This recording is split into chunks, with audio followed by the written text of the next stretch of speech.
What's up tout le monde, ici Québécois, bienvenue à un autre de mes motovlogs. Aujourd'hui, on a une vidéo du track day, du deuxième track day que je fais sur la Speed Triple 1200RR.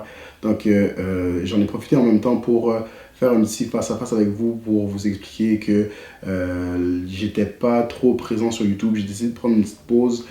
Donc, je vais créer un peu moins de contenu, mais je vais quand même continuer à en créer de façon un peu plus régulière. Donc c'est sûr que pour moi, créer du contenu, ça fait partie de la vie de tous les jours. Maintenant, je crée du contenu pour les gens, je crée du contenu pour moi-même une fois de temps en temps, mais c'est rendu que je crée principalement du contenu photo, vidéo pour mon entreprise. Donc c'est pour ça que j'ai un peu moins de temps pour en créer sur YouTube, mais je vais faire quand même du mieux que je peux. Essayez de continuer à me suivre, guys, parce que pour l'hiver, il va y avoir d'autres vidéos qui vont continuer à sortir, incluant des tests routiers, puis quelques nouveautés.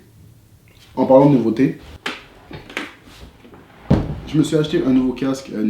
C'est un Arai Concept X. Je vais essayer aussi de faire un peu plus de review sur les équipements que j'utilise parce qu'il y a beaucoup de personnes qui me le demandent, tant des équipements de vidéo que des accessoires, puis des équipements de moto. Donc, pour cet hiver, le contenu va être un peu plus axé là-dessus. Puis en passant, vous savez ce qu'on dit, guys, qui dit nouveau casque dit nouvelle. Donc, restez connectés absolument, guys, pour voir qu'est-ce qui s'en vient. Je suis sûr que vous allez être excités. Sur ce, guys, je vais vous laisser sur le vidéo qui est le track day que j'ai eu sur ma Speed Triple 1200RR. Puis par la suite, je vais essayer de sortir une autre vidéo qui est un long-term review, donc mon expérience à long terme. Il y a eu beaucoup de records, donc de retours qui ont dû être faits dessus. J'ai eu quelques problèmes avec les freins, d'ailleurs, les freins sont dus pour être changés. Bref, beaucoup de choses à dire, guys. Je vais essayer de vous garder au courant, mais pour l'instant, profitez de cette vidéo sur la Speed Triple 1200RR sur la piste. Let's go. Ok, guys, donc deuxième track day avec la Triumph Speed Triple 1200RR. Ce fut une bonne journée, une magnifique journée en fait. J'ai tourné beaucoup de contenu, donc comparativement à la dernière fois, j'ai pas pu faire autant de tours de piste, mais comme on dit, c'est pas la quantité qui compte, c'est la qualité. Comme vous pouvez voir sur le premier tour ici, j'étais accompagné de Pete qui me guidait dans le fond pour que je puisse revoir les lignes un peu, puis en même temps qui évaluait un peu ma position pour voir comment je me déplaçais sur la moto. Donc, vu que c'était dans mes premiers tours, je n'étais pas super à l'aise. Ça faisait très longtemps que j'avais pas fait de la piste. En fait, ça faisait un an, même un peu plus, je dirais 1 an et quelques mois. Puis, j'avais besoin, dans le fond, d'avoir un peu de confiance, d'avoir un peu de feedback, puis de savoir qu'est-ce que je faisais de correct et de pas correct avant de commencer à pousser un peu plus la moto. Donc, ça ressemble à ça. Puis, je me suis bien amusé, mais c'était, comme j'ai dit, juste le début, le premier tour. Donc, même à partir du premier tour, je pouvais faire un bon constat, une bonne différence entre mon ancienne Speed Triple 1050 RS et la Speed Triple 1200RR. Le premier constat que j'ai fait, c'est la position. Évidemment, la position sur la 1200RR, vous avez une position plus agressive, donc les pieds sont un peu plus hauts, un peu plus reculés, puis vous avez des clip-ons, donc des poignets beaucoup plus penchés, ce qui vous donne une position un peu plus agressive, en fait quand même assez plus agressive, ce qui vous permet de mieux naviguer sur la moto quand vous êtes dans des courbes, puis ça fait une bonne différence. Honnêtement, sur la 1050, vu que c'était la première fois que je faisais de la piste, j'étais pas aussi conscient à quel point la position sur la moto, la position de départ, le Rider's Triangle ou le triangle du conducteur en français, je ne savais pas à quel point ça faisait une différence, mais écoutez, cette position sur une moto, c'est fait pour une chose, c'est fait pour être sur une piste, donc je sentais que la moto était à sa place, je me sentais aussi à ma place, puis j'ai vraiment adoré mon expérience à cause de ça. La deuxième chose que j'ai remarqué particulièrement, c'était la suspension. La suspension faisait une énorme différence, guys.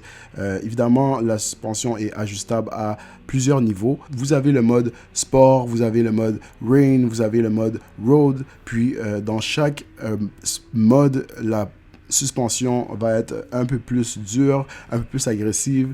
Puis, dans le mode rider, vous pouvez ajuster la suspension comme vous voulez. Vous avez même le mode track où vous pouvez, par exemple, enlever l'ABS et ainsi de suite. Donc, c'est une moto qui est quand même assez complète en termes de mode, mais comme je dis, ce qui a fait la plus grosse différence, c'était vraiment la suspension. La suspension, guys, c'est la clé si vous voulez vraiment avoir du plaisir sur votre moto et la pousser de façon adéquate.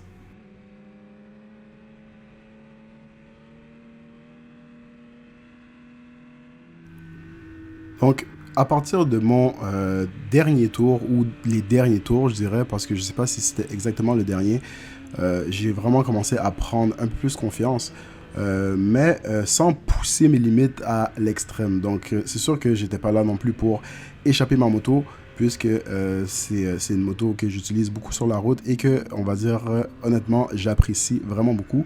Donc, j'allais pas pousser au point d'aller au bout de mes limites, mais j'ai poussé relativement quand même assez, même plus que la dernière fois sur ma Speed Triple 1050. Donc, si vous voulez mon point de vue, guys, cette moto, je l'adore. J'ai vraiment un grand faible pour. Pourquoi? Parce que c'est une moto qui fait tout. Elle fait tout très bien. Tant sur la piste que sur la route, vous avez assez de protection au niveau du vent. C'est pas une moto non plus qui est trop haute. Vous savez, je mesure 5 pieds 7. J'ai pas toujours de la facilité à toucher par terre sur les motos qui sont hautes. Mais celle-là, je suis quand même assez confortable dessus. C'est une moto qui est pas trop lourde non plus. Puis, c'est une moto qui a assez de puissance, puis qui est quand même assez douce, donc pas trop intimidante. Vous avez une moto aussi qui a assez de torque pour vous sortir de n'importe quelle situation. Donc, vraiment, tant pour la route que pour la piste, guys, c'est vraiment une excellente moto. Puis, je me suis senti en confiance. La moto m'a fait encore plus sentir en confiance que sur ma 1050 RS, malgré le fait que c'est une moto qui est plus puissante, puis qui est beaucoup plus agressive. J'avais moins peur, j'étais beaucoup plus confiant d'aller me pencher dans les courbes, de donner un peu plus de gaz, d'aller un peu plus vite. Vraiment, c'est une moto que si vous considérez emmener sur la piste, ça vaut vraiment la peine. C'est vraiment une magnifique expérience. Puis, vous n'avez pas besoin d'avoir toute l'expérience du monde. Il y a assez d'électronique pour vous sauver s'il y a quoi que ce soit qui se passe. Puis, c'est pas non plus une moto qui est très lourde. C'est une moto qui le ressenti est comme une 600, je dirais. J'ai eu une CBR 600 dans le temps, j'ai eu une GSXR 750. Puis au niveau du poids, j'ai l'impression que c'est presque la même chose quand on la conduit, qu'on la penche à haute vitesse ou qu'on la relève. Donc, honnêtement, gars, si c'est une moto que vous considérez, je vous la recommande fortement pour une moto de piste et de route. Si vous voulez une moto qui est seulement pour la piste, probablement que je peux vous recommander quelque chose d'autre. Puis si vous voulez une moto pour faire de la route seulement, je peux probablement vous recommander quelque chose d'autre aussi. Mais si vous voulez une moto pour pouvoir faire les deux, puis pouvoir faire les deux quand même assez bien, vous avez votre réponse. La Triumph Speed Triple 1200 RR, elle est pour vous. Sur ce, j'espère que vous appréciez un peu la conduite que je fais. Je vais vous laisser le reste du vidéo pour enjoy un peu les petits tours de piste que je fais. Puis peut-être regarder, peut-être me donner des conseils, ceux qui ont déjà été à Montmagny ou ceux qui y vont quand même assez souvent sur ma conduite, sur les lignes que je prends. Vous pouvez tout mettre ça dans les commentaires, ça me fait un plaisir de les lire. Puis ça me fait un plaisir aussi de pouvoir devenir meilleur. Donc, n'hésitez pas, guys, à m'envoyer un message ou quoi que ce soit. Sur ce, guys, lâchez un petit like et abonnez-vous à ma page YouTube si ce n'est pas déjà fait. Puis, je vais vous laisser sur cette ride. Enjoy. Douce.